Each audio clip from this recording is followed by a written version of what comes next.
all the latest on the Saw Guy podcast, be sure to subscribe and don't forget that bell icon.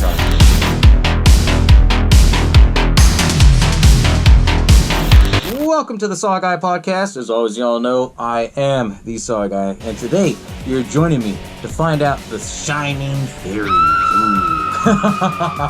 I did the episode 56 on The Shining, one of my favorite horror films of all time, and probably one of your favorites as well.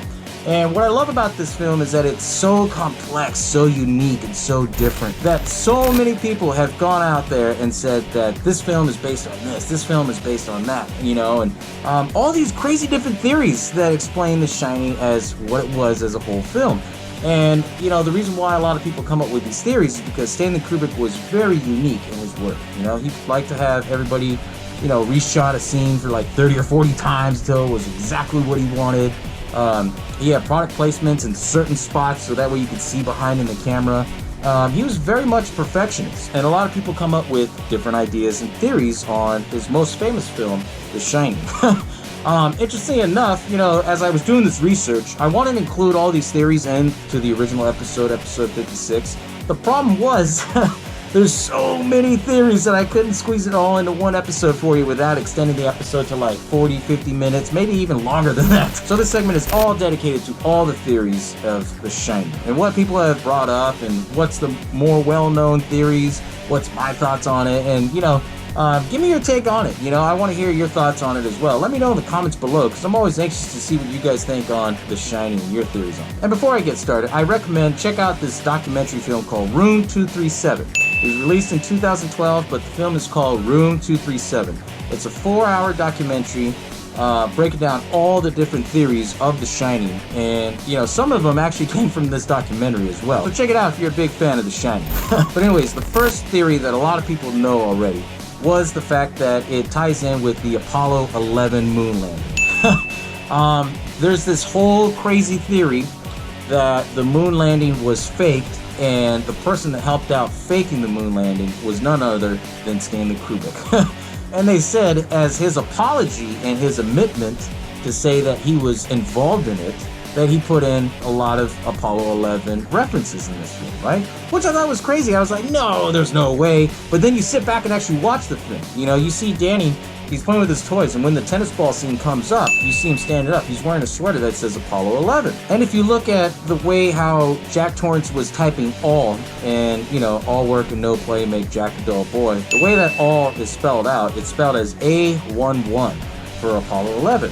And I thought, okay, there's no way, you know. And then I go and look at it, and it's like, wow, okay, that is a little wink in there, you know. And something like Stanley Kubrick, he threw that in there. He had to have thrown that in there because there's just no way that if you're spelling it, you're going to spell A-L-L, not A-1-1. So that's kind of an oddball theory on there. Like, I could see that happening in there. It's like, oh, okay, I don't think the moon landing was fake or anything like that, but it's kind of weird that he threw in references to Apollo 11, and then, you know, the way how he spelled out certain things, you know, with all, from all work and no play make Jack a dull boy. The second theory of what this film is mostly about is the Native American culture.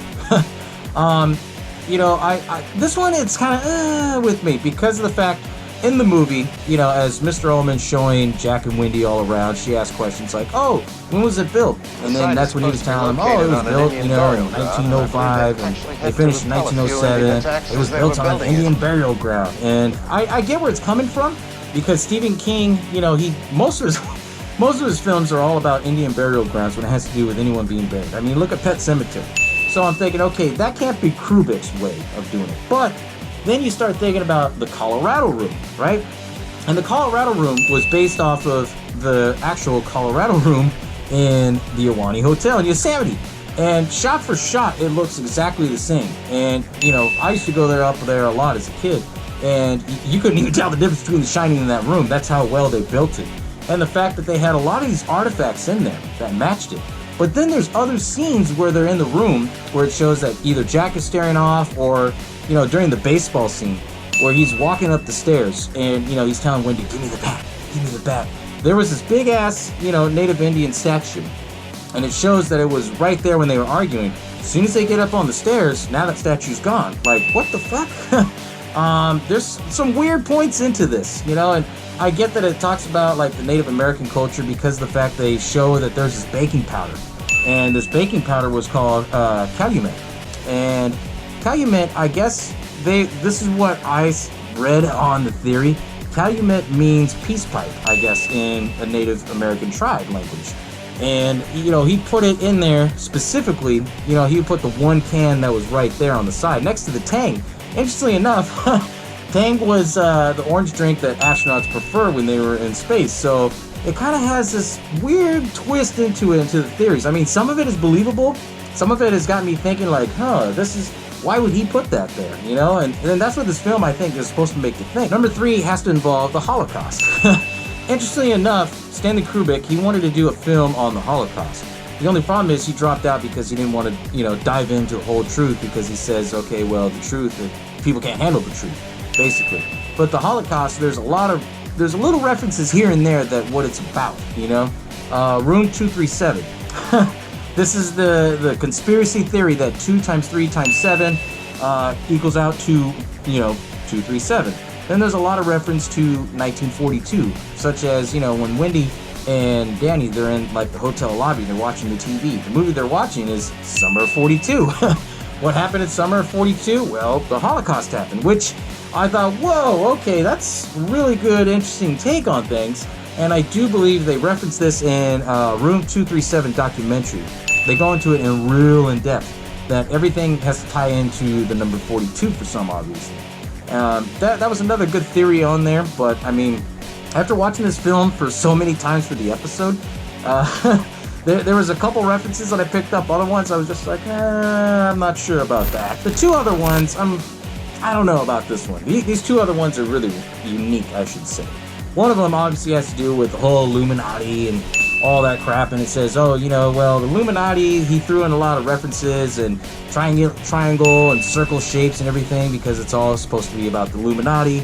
I mean, I take that as a grain of salt because of the fact that, you know, the way how the Colorado room was designed or the hotel lobby, yeah, there was a lot of patterns and stuff like that, but that was all taking inspiration from those hotels. And if you see the Ahwahnee Hotel, it's got the same exact print. They just basically copied it and just built it as a set. Now, the CIA mind control, that one is a little weird for me because of the fact of, you know, the mind control thing that they were talking about was back in the 50s, they had this test that they would do on subjects. And basically, it was codenamed Monarch, right?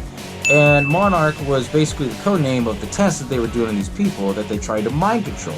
And the way that they try to mind control them is that they give them, you know, these medicines or pills or whatever, and they were slow active time release. And what it was basically LSD laced, that it would just time release, and then they would just trip out and see random shit, and then they, you know, be mind controlled. Which kind of explains that, you know, Jack Torrance, why he kind of snapped and things like that. But it was more or less like, now it plays onto the film, is it a ghost story? Is it a cabin fever movie?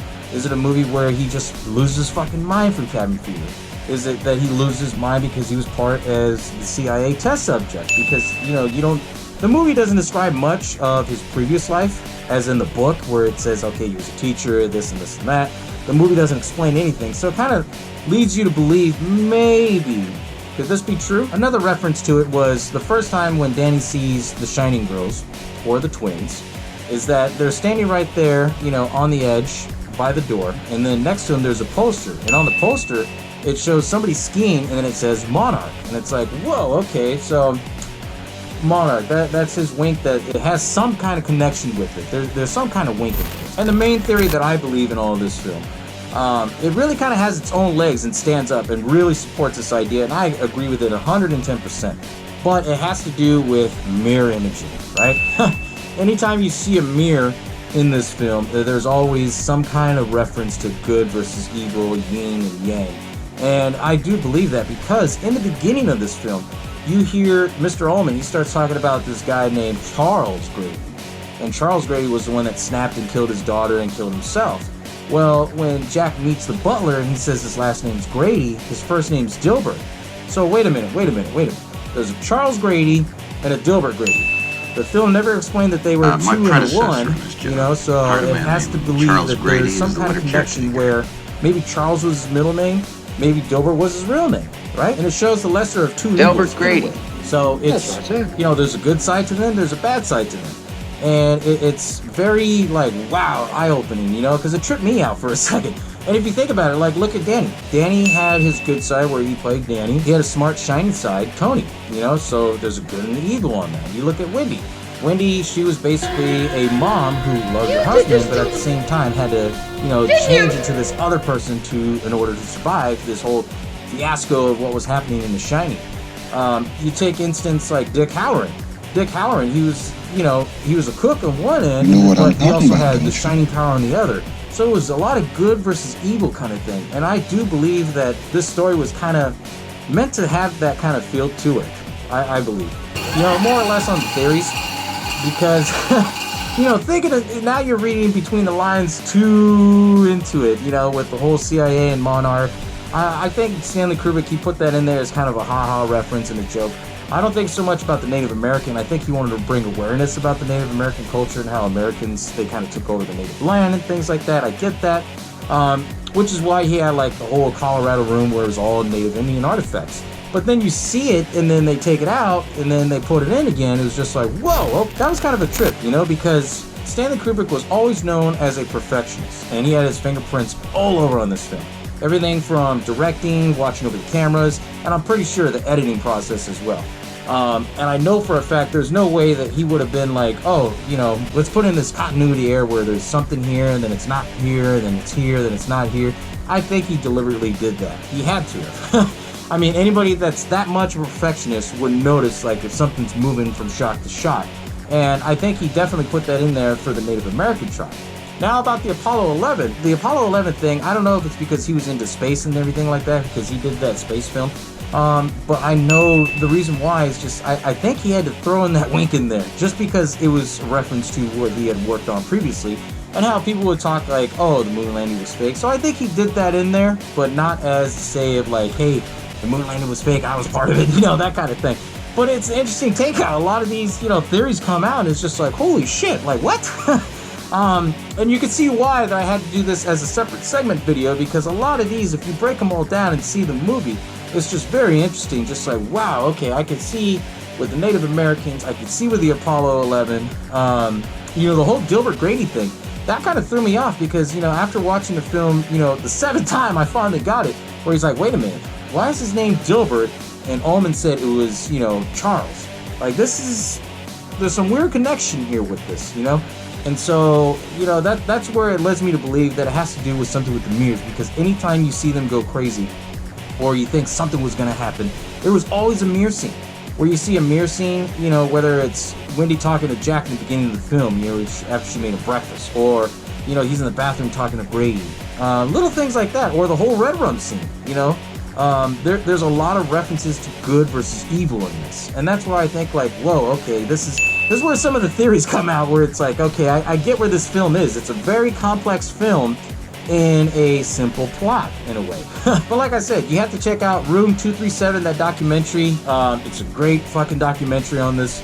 It's about 4 hours long, so if you got a lot of time to kill, check this out, because it goes really in depth of every single theory. Ghost story. The only one I know it doesn't really go into was the whole, you know, yin-yang theory.